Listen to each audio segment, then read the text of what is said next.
Hey everyone, back again. Today I'm going to start Jacques Derrida's Of Grammatology. Now I'm going to do this in two parts, because the book is divided into two parts. So today I'm going to cover the first half of the first part, writing before the letter, and then next week I'm going to cover nature, culture, and writing.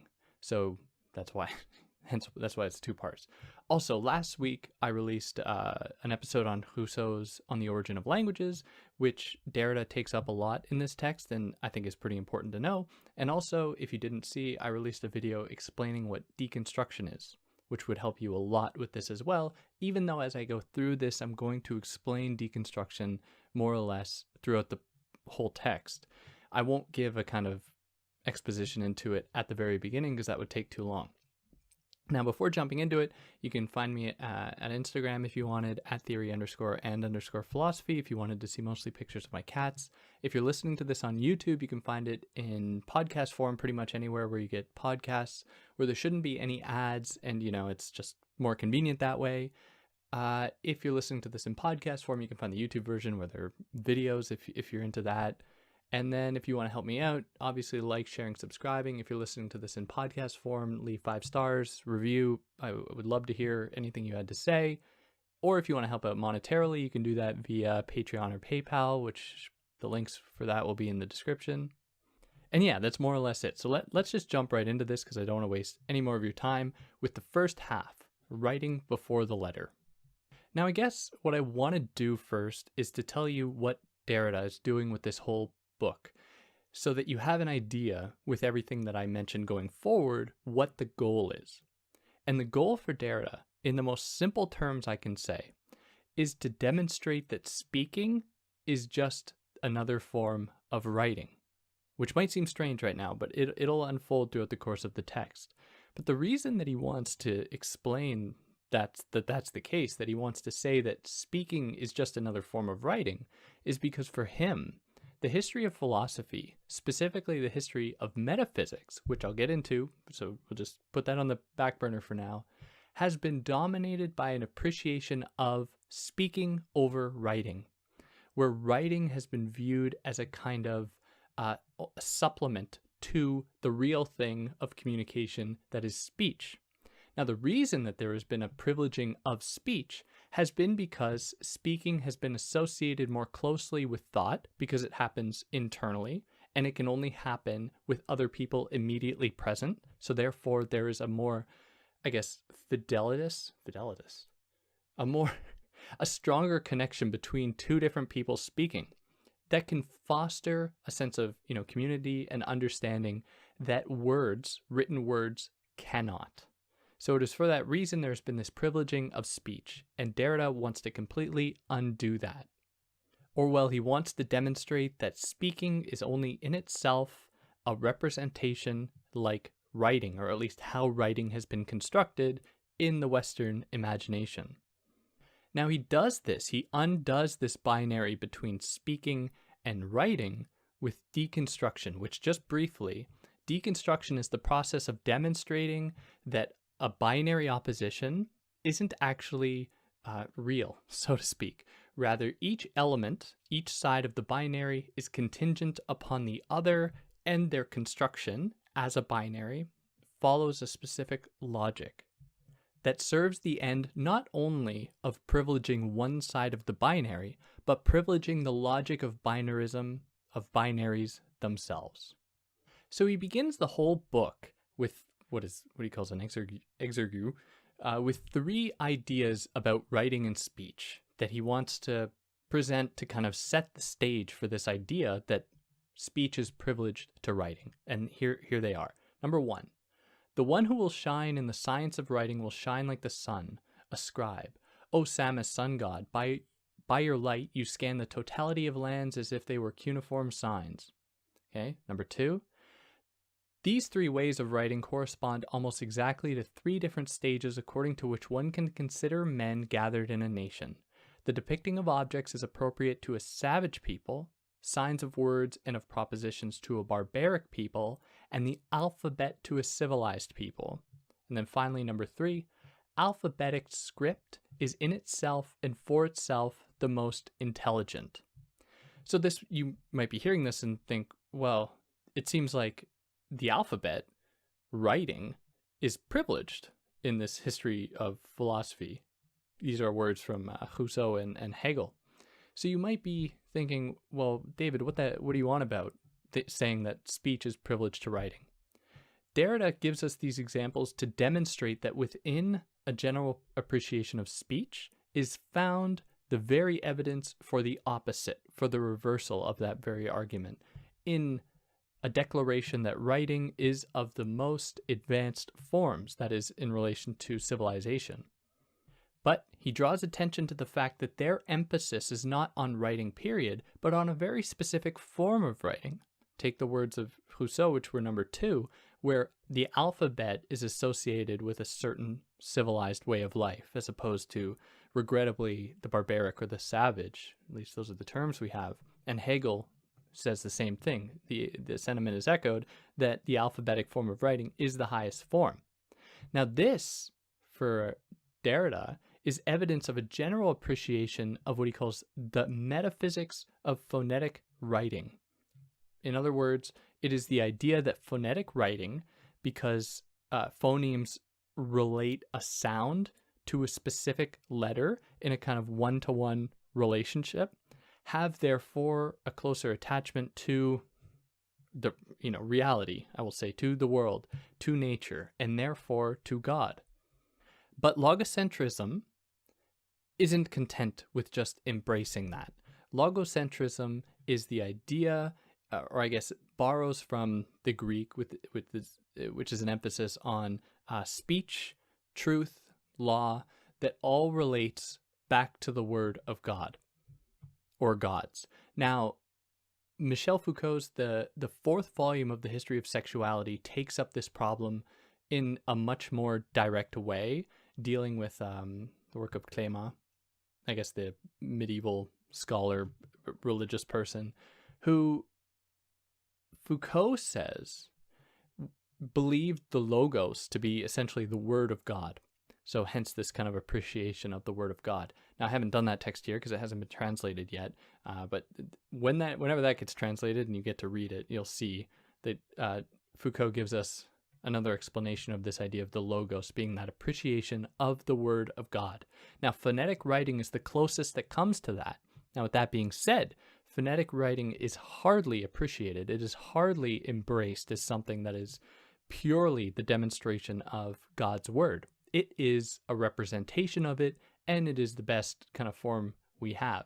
So within this kind of appreciation of so-called civilized life is not only a recognition of a move away from the natural world, which would, just be closer to God by virtue of its so-called naturality, but it is also a return to that God, a return to that nature, which Derrida is very suspicious about. And Derrida is like, well, how can it be both?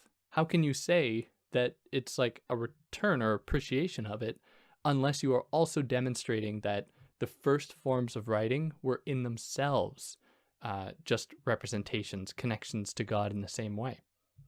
Now, this might all seem very overwhelming, and I want to reassure you that that's okay. And over the course of this, it will become more and more clear because he gives us more and more examples, and it will build. We're going to build here. So ultimately, what this book seeks to do is to develop, or ask really, if there is such a thing as a science of writing, grammatology, which would demand that there is an adoption of a certain logocentric form, which has often been associated with science, which Nietzsche traces to Socrates, of course, and Plato. Derrida is asking if that can be used to understand not only speech as a thing that relates to God, but whether or not such a logocentric formula can be used to understand writing, which would necessarily undermine the very foundations of logocentrism as associated primarily with speech. So for Derrida, it is the matter of undoing from within. It's not about coming from outside of a binary system. It is working within it to demonstrate its limitations and to demonstrate the extent to which the two sides of any given component are in fact predicated on one another and are not nearly as separated as we like to think. And that puts us here into chapter 1, the end of the book and the beginning of writing. So he uses the beginning of this chapter to kind of set the tone at the time he was writing. So this is in the late 60s in France, where it seems like everyone has a stake in language, at least considering language philosophically through whatever means, where, and this is all happening through writing, of course, at the time, it seems to demonstrate a kind of free-floating nature of signification, moving away from specific zones. And we hear this kind of sentiment echoed by people like, of course, Bourdieu and Deleuze and Walter Benjamin even. We see a moving away from privileged sites into a more, dare I say, egalitarian or democratic regime. Now, I want to clarify something because I think this is something that people get wrong, in that they read in Derrida an effort to understand a transformation that is happening in the mid-20th century, when in fact, everything that he's saying about the deconstruction of speech and writing, at least that binary, has always been the case, but it hasn't necessarily played out in a way as it is playing out in the mid-20th century when he was writing here. So that's an important distinction to make and to kind of keep on the back burner, because the last thing we want to do is to say that, oh wow, finally writing has been emancipated from the shackles, from the clutches of speech, when in fact Derrida is trying to say that no, speech only exists because writing exists. Another way to put it would be like, the only way we know what warmth is because we know what cold is. So it's not as though either side of a binary can exist on its own. They actually are born at the same moment. But in any case, he's describing a situation in which signification is not purely tied to a thing that it signifies. So for semiotics, this is the idea that there is a signifier, which is the word, like the word tree, T-R-E-E, is meant to signify the thing in the world, that thing that grows out of the ground that we look outside the window if, we're not in a city, I guess, and we can see the tree. Now we have a signifier that represents that tree. Now Derrida is saying that the signifier in that dynamic was tethered to the thing in the world, the signified, the tree in the world. Now he's saying that signifiers seem to have a life of their own. They seem to be free-floating, not necessarily attached to the signified, the thing in the world, what he'll also call a transcendental signified, but we'll get into that. And what Derrida will come to emphasize is that this very idea of the signifier and the signified, which is meant to evoke in us the idea that there is a kind of real thing in the world, and to which the sign, or not the sign, the signifier, the thing that represents it, is the artificial thing. Derrida wants to say that the signified itself, the thing in the world that exists underneath the signifier, is only itself a kind of writing. It is only itself part of the text, so to speak. Which you might be saying, well, oh, that's bullshit, because how does that make any sense? It exists in the world. Well, this is how I like to imagine it.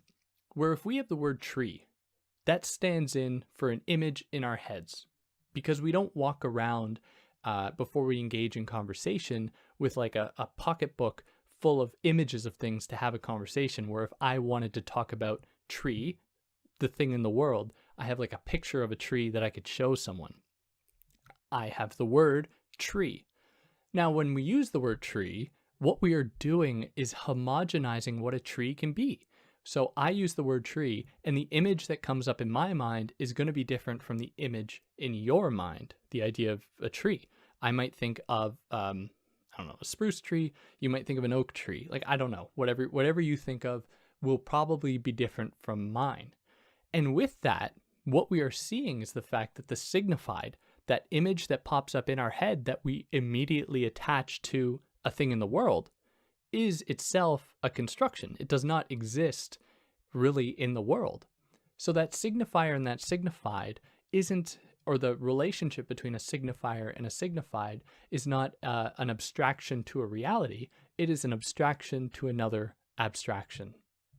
Now, this idea that there's a so-called real world beneath an artificial world has in his word produced the idea of the world, the idea of world origin, that arises from the difference between the worldly and the non-worldly, the outside and the inside, or in other words, between the signified and the signifier, the signified being the inside, the origin of the signifier, the outside. So a writing is coextensive with a kind of structure, at least in the semiotic world, where writing seems to be to abide by a structure as per structuralism, as per the philosophy of Noam Chomsky or whoever else that belongs to that field, would acknowledge that every single language follows in a structure. Because if there wasn't one, we couldn't communicate at all. There are rules that we tacitly assume and we tacitly adopt. Otherwise, we wouldn't be able to communicate at all. Now, what this shows is that the signifier isn't really arbitrary. So semioticians have often said, the signifier is arbitrary. That is, anything could have stood in for the real thing in the world, like tree. Instead of TREE representing the thing in the world tree, I could have used the word table, right? Or I could have used the word lamp or anything else to stand in for that tree. Now, Derrida says, well, is that really true? Is it really true that anything we could have used would just correspond to the real thing in the world if we just all agreed upon it? Derrida's like, no, because what that assumes is that that thing in the world has a kind of homogeneous identity, as though that thing in the world is not always up for contention. So there's a moment in, I believe it's in Barthes, so Roland Barthes, when he's describing a child frolicking in the grass. And Barthes asks, how many shades of green does this child see? Now, for the adult, we only see one. We look at the grass and we know it's green. We've been socialized in such a way as to see only green. But for the unsocialized eye, there are myriad other colors going on within the grass that we often just don't think of, that we, are told to kind of put away out of our mind. So the signifier, as a thing that represents a thing in the world, is contingent upon that thing in the world being subject to an ordering that allows it to be signified with a signifier. So the only way we are able to say that the grass is green is because we have homogenized what grass is and what it can look like. But we don't, no one would disagree with that the grass is green. And I'm not saying we should disagree with it, but we should recognize that this so-called thing in the world, the real signified, is subject to a kind of ordering that we often ignore when we say that it is the signifier that is arbitrary, that it is the signifier that is culturally determined, whereas the signified is real, when in fact they are both subject to an ordering principle that, as we will see, is often associated with a kind of culturing, associated with a kind of so-called society, or social formation. So the signified is as much determined by the signifier, at least how it relates to a kind of ordering system, to a kind of structure, as the signifier is determined by the signified. They are attached. And the very logic of semiotics and linguistics that speaks of this signifier-signified relationship is speaking to a specific movement in history, that is one that belongs to logocentrism, this idea that there is a kind of truth or ordering to the world in accordance to a kind of natural law, which instills the idea of the ordering being natural. Now, such a distinction between the signifier and the signified dovetails with another distinction in Western tradition, and that is the distinction between the sensible and the intelligible. So the sensible being something that we experience with our bodies, like we sense something, experience, anything like that, that is often subordinated to intelligibility. That is something that we can think or rationality, which is just a way by which the sensible is subordinated. To say that, it's just a bodily thing that doesn't actually have any connection to, rationality or reason, but is something that just kind of happens to us passively. And he associates the sensible with the signifier. and the intelligible with the signified. The intelligible being the thing underneath immediate experience, what we are kind of wrapped up in within language. So the association of speech with presence, what he calls, the origin of a kind of metaphysics of presence, obviously has a very long history. So one way to understand this is with Plato's Pharmakon, which Derrida writes about in Dissemination, I believe, which I hope to do on here maybe this year. I don't know. At some point, I'll probably do that text on here, where Derrida talks about Plato's imagining writing or viewing writing as a precursor to the loss of memory. Because Plato says, if you write something down, you will no longer need your mind to, recall certain facts or ideas or something. You will be content simply with having it written somewhere and you can forget about it. And that will result in a kind of a loss of potential, cognitive potential. But of course, at the time, Plato, and Derrida doesn't really talk about this, but I find this to be one of the easiest ways to understand this. At the time, the thought of capturing a voice in like a recording was unfathomable. What's wrong with me? It couldn't be imagined, right? So think today, where right now I am recording my words for you to hear. How is that any different from me writing down my words and putting them up on a blog? Really, it demonstrates the fact to which words, spoken words, are essentially the same thing as written words. And our acknowledgement of this is afforded by the technologies that we have. So historically, that is all the way back to Plato and even the pre-Socratic Greeks, so the Greek philosophers that came before Plato and before Socrates, all the way up to Heidegger, what we see according to Derrida is an appreciation of the capacity to speak over the capacity to write. How within speaking, there is just a tacit acknowledgement of one's superior capacity. And this is because the speaker is viewed as a kind of a godlike person in there giving life to words only through their own thoughts. So internally, that is. There's a direct attachment between their thinking and their speaking that directly connects to a person listening. So there's then a more, a stronger welding between the two that can give the meaning of their speech, a stronger foundational character, and that can open themselves up to newness and development. Whereas if I write something to someone, I don't know if my writing is going to be interpreted in the way that I wanted it to be interpreted.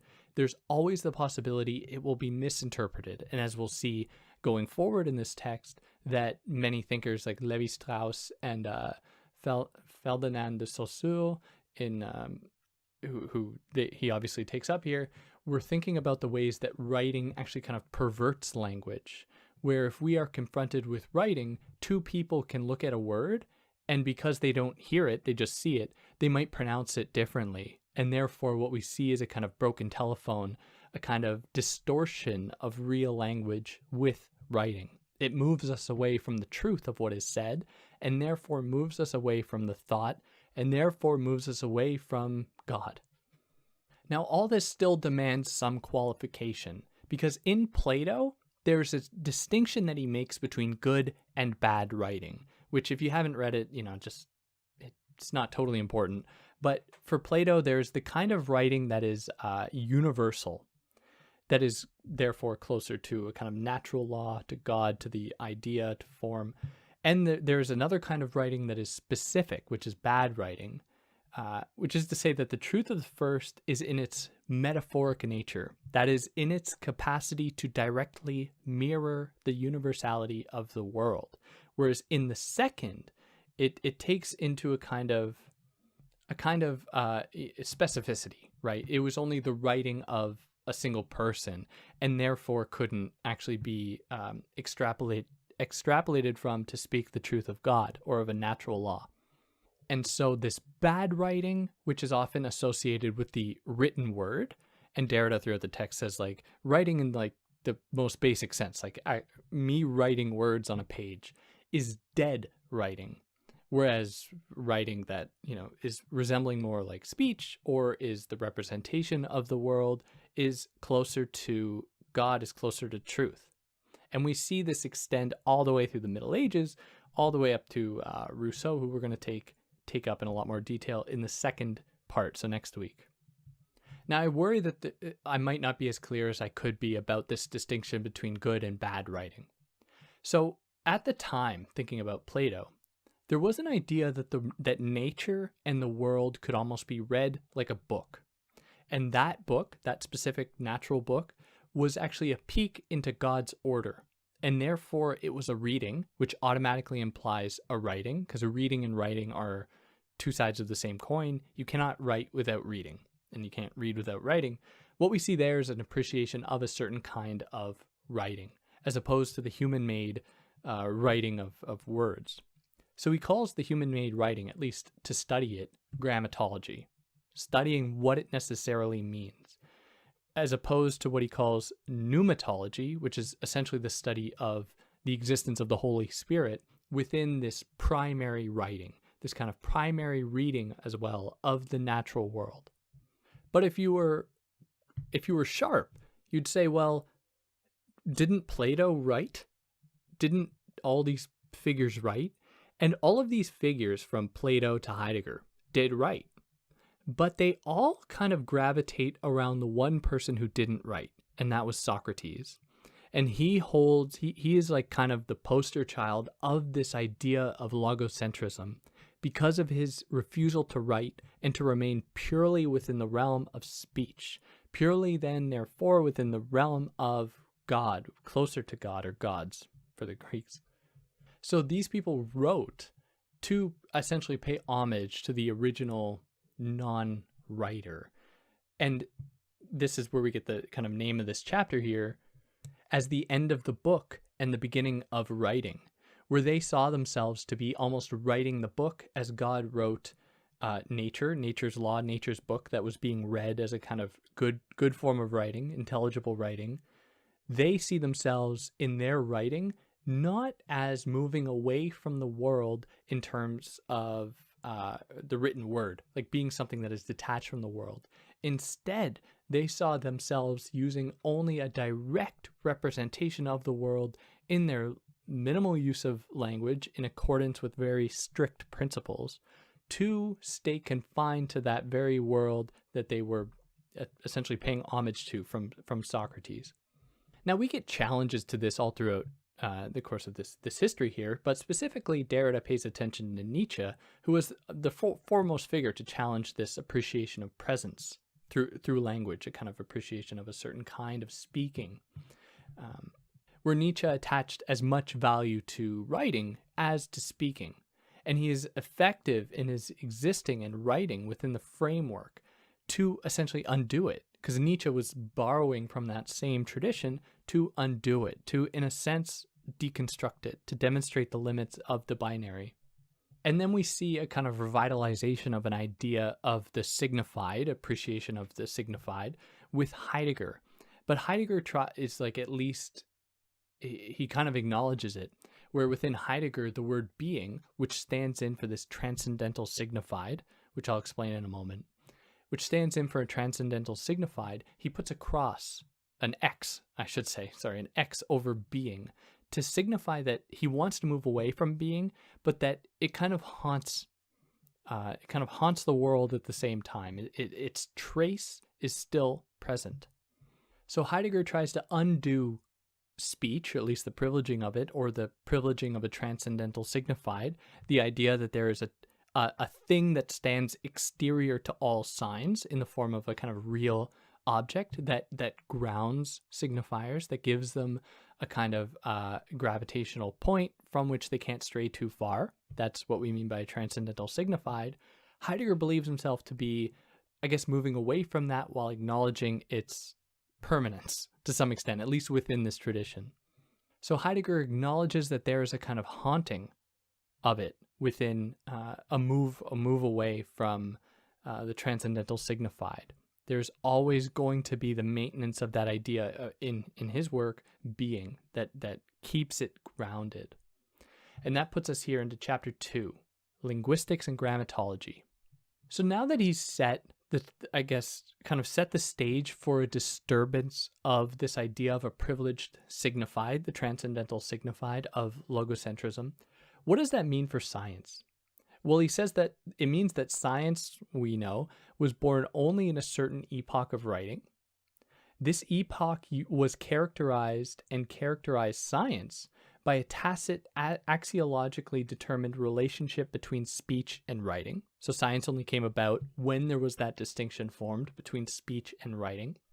Number 3, also characterized as relating, therefore, to phonocentrism, which I've already explained is the appreciation of a direct sound relating to a direct letter or phoneme that gives the sense of there being a direct connection to the real world, which is ironic essentially because math, for example, which he says is the exemplary mode of scientificity, moved away from phonetic writing. Math has nothing to do with phonetics at all, but it still attains the status of scientificity, which Derrida, and Derrida doesn't present his thoughts in nearly as organized a way as I think he could. But what he was trying to say here is that science is not something that is located within the logos. It is something that comes about with the written word, which is always on the scene. That's because for him, and he looks at Egypt as an example, the god or gods in, ancient mythology were the gods of science, I should say, were also the gods of writing. So there is an attachment there between science and writing. So he's not surprised to say that math, which is the exemplary mode of scientificity, is detached from speech, from the phonocentrism. So then he says the general science of writing was therefore born at a certain point of history, which established the distinction between living speech and inscription, or what he'll also call articulation, what he'll also call writing, which is viewed as being dead in relation to living speech. Then accepting all this, writing is the condition for science, not an auxiliary tool of science, it is within it. And then finally, this extends to writing's role in establishment of history and historicity. We know nothing of people who did not write. So, those aren't his words, this is my kind of paraphrasing him. The idea of history is often associated with a certain speaking. That is the idea of logocentrism, that speech is this privileged thing. But the only way we would actually know about speech, at least its place historically, is by the existence of writing, because we can't look back to oral traditions and know what was going on. We only have history of those who write. So we have to acknowledge that there is an entire matrix that kind of gravitates around logocentrism, of scientificity, of historicity, that are all related and that are all made possible by writing, the thing that logocentrism subordinates. So what Derrida is trying to show with deconstruction is that the subordinated term in the binary between speech and writing does a lot more. It holds a lot more weight than it is given credit for. And it is, in fact, in a lot of cases, the side of the binary that constitutes the entire thing, where you can't know what the binary is unless you have the introduction of this term that is viewed as an introduction, as having an origin from the privileged term, when it is, in fact, as Derrida shows, the actual originary term. So what happens then is if we decide to look at writing scientifically with this thing called grammatology, we are not just doing like a kind of semiotic thing or looking at the structures of words. We are looking at the very possibility of science itself by looking at the very constitutive component to writing and its regulative capacity in giving meaning, or constitutive determinative capacity to give meaning to its antithesis, that is speech. Now, this is obviously distinct from linguistics that is concerned primarily with speech and the structures of speech, not at all with the structures of writing. But linguistics is also anthropomorphic and anthropocentric, anthropocentric in that it centers speech as a human phenomenon, which of course Derrida would want to problematize. So in semiotics, we see this appreciation of speech over writing play itself out, where we have Saussure, Ferdinand de Saussure, who talks about the way that speech is what he calls self-present voice, whereas writing is only the representation of that voice. So he defines writing as here phonetic script, so that attachment between a written letter, the phoneme, and a sound in the world. So it's kind of onomatopoeic. So that's like, in case you don't know, onomatopoeia is when you have a word that is meant to sound like a sound in nature. So like moo is meant to sound like the sound a cow makes. So it is an onomatopoeia in that it mirrors the world. So that is the kind of script, the kind of writing that Saussure is talking about here, and that he is subordinating. He is talking about letters, signifiers, that have a kind of attachment to the world. Because otherwise, you have language in like ideographic systems like with Mandarin or, Japanese, where you have not phonetic letters that correspond to sounds, but rather you have these symbols that stand in for words or ideas. So Saussure's choosing to focus on phonetic speech or phonetic writing, versus ideographic writing or ideographic writing is very suspicious and very interesting for Derrida, because Derrida's like, well, what is this appreciation of the phonetic alphabet as though it has more of a connection to truth than does other forms of representation? So here we see a privileging not only of speech over writing, but within writing of a certain kind of writing over another, by tacitly assuming that phonetic writing is closer to truth than ideographic writing, which of course is tied to a general appreciation of European knowledge versus, Eastern knowledge. So the political project, because there is a political project here that Derrida is trying to do, is not just to call attention to this appreciation of like Western knowledge over Eastern knowledge, which plays itself out quite a bit throughout the course of this text, and plays itself out in appreciation of so-called civilized living versus our more archaic forms of living, which are totally arbitrary, at least how Derrida will come to show. But instead, what he's trying to do first and foremost is to demonstrate in his words that all language is first writing. Anytime I speak, I am doing the same thing as writing. That is representing an already abstract thing, kind of mental image in my brain. Or another way we can think about it is that if there is an attachment between the signifier and the signified, as I think I've already adequately showed through Derrida, what that means then is that they have an attachment, but that the idea of one being a kind of perversion only demonstrates some degree of perversion within the other. And so Saussure talks about the way that, and I've already mentioned, words will deform the written speaking, where two people can read a word and pronounce it differently, which would signify, an end to the truth of language. Where Derrida is like, what is a properly spoken word? Like, what word doesn't undergo extreme transformations at any point that it is spoken? Like, no two people pronounce a word with the, if we had the right tools, the exact same way. That doesn't mean that it's like any less real, but it does call attention to the fact that there is a kind of primacy to speaking, as though it is, kind of pure representation of thought. It is itself also subject to mutation. It is subject to transformation. So, of course, as I've already said, Derrida thinks that the first spoken words were in themselves a kind of writing, at least in the way that we imagine within logocentrism writing to be the thing that is up for mutations. It is susceptible to change. It is removed from thought.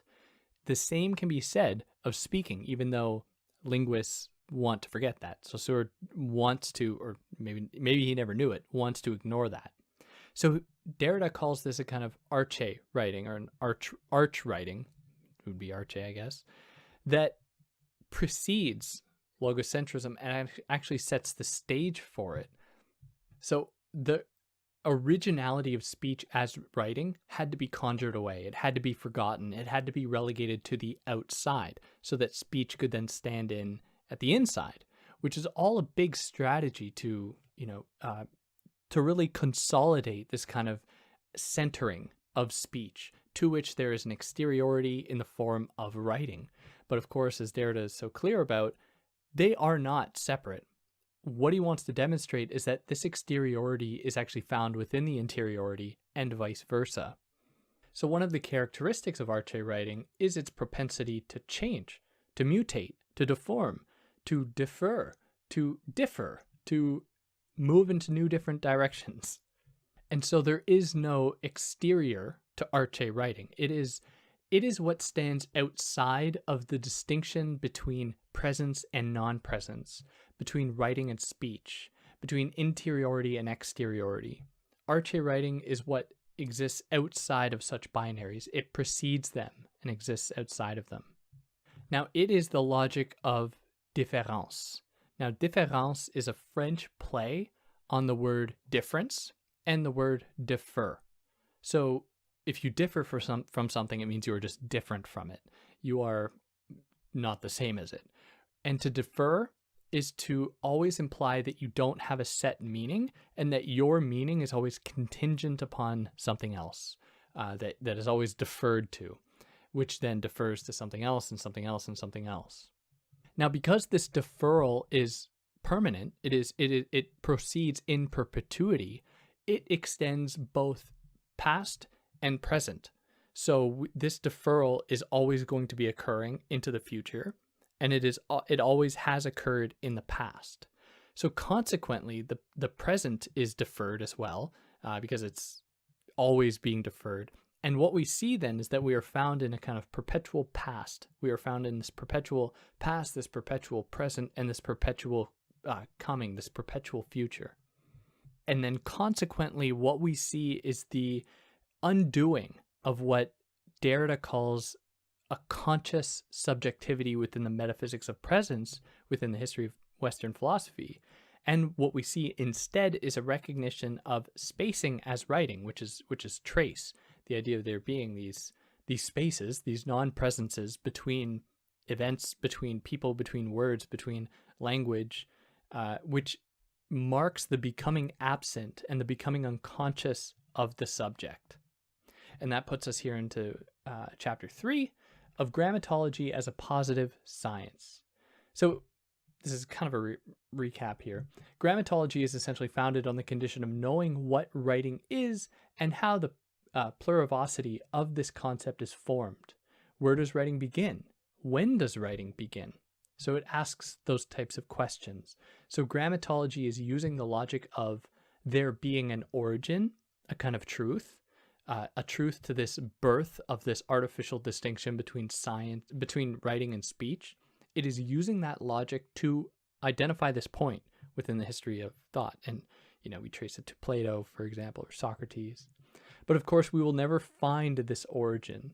And we think of this regulatively, not constitutively. And what I mean by that is that we can't ever perceive that origin, but that doesn't necessarily mean that it's not there per se, in that it has certain effects, and it had this ripple effect throughout the course of Western philosophy. And that covers the first half here and puts us into part 2, which I'll start next week. And so, yeah, if you listen this far, I hope I was as clear as I could be. This text is all very difficult, but if I, omitted anything or if I got anything wrong, I'd love to hear about it. And yeah, catch you next time.